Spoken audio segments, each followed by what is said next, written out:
బీసీలకు 42% రిజర్వేషన్ కల్పించే చట్టం తెచ్చాకనే రాష్ట్రంలో స్థానిక సంస్థల ఎన్నికలు నిర్వహించాలని కోరుతూ ప్రభుత్వ ప్రధాన కార్యదర్శి శాంతికుమార్కి వినతి పత్రం ఇస్తున్న బీఆర్ఎస్ నేతలు మధుసూచారి గంగుల శ్రీనివాస్ గౌడ్ వద్దిరాజు రవిచంద్ర ఇలా చాలామంది ఉన్నారు కదా.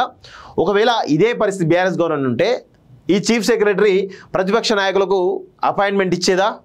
ఇవ్వదు. ఒకటి. రెండోది, ఇక్కడ బీసీ సంఘాల సర్వేలో తప్పులని చెప్పేసి డైరెక్ట్ మంత్రికి బీసీ కమిషన్కే నివేదిక ఇస్తున్నారు ఆ బీసీ సంఘాల నేతలకు ప్లస్ మేధావులందరూ కూడా.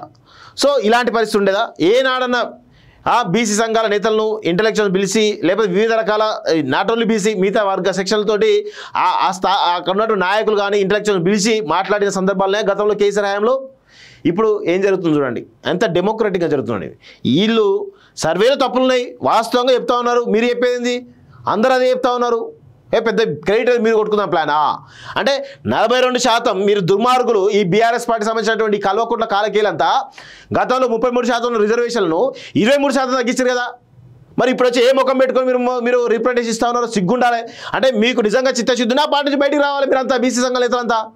ఏది లేకుండా మీరు వచ్చి మాట్లాడుతూ ఉన్నారా? క్రెడిట్ కొట్టుకుందామనా? అంటే కేటీఆర్ మీటింగ్ పెట్టే వరకు కూడా మీరు సీఎస్ కలవద్దని సోయిలో ఉన్నారా? ఏం మాట్లాడుతున్నా నాకు అర్థం కాదు. మీరు గతంలో ఎట్లుండో అర్థం చేసుకోండి. మీ పరిపాలన ఎట్లుండే, మీ కథ ఎట్లుండే, మీ కార్ఖాన ఏనాడన్నా బీసీల గురించి మాట్లాడినరా? 10 ఏళ్ళు మీరు అధికారం ఉన్నప్పుడు ఒక్కసారి కూడా బీసీల గురించి మాట్లాడలేదు. ఇప్పుడు వచ్చి మాట్లాడుతాం ఈ దొంగలంతా. వీళ్ళు ఎట్లా నమ్ముతాం మనం? వీళ్ళు బీసీల కోసం రేపు మళ్ళీ కేసీఆర్ వచ్చానుకో ఏం చేస్తారు? పై కేసీ సంఖ్యలో చూసుకుంటా వీళ్ళు ఉంటారు. ఏనాడు మళ్ళీ బీసీల గురించి మాట్లాడతారా? ఇప్పుడు వచ్చి మాట్లాడుతాం ఈ దొంగలంతా.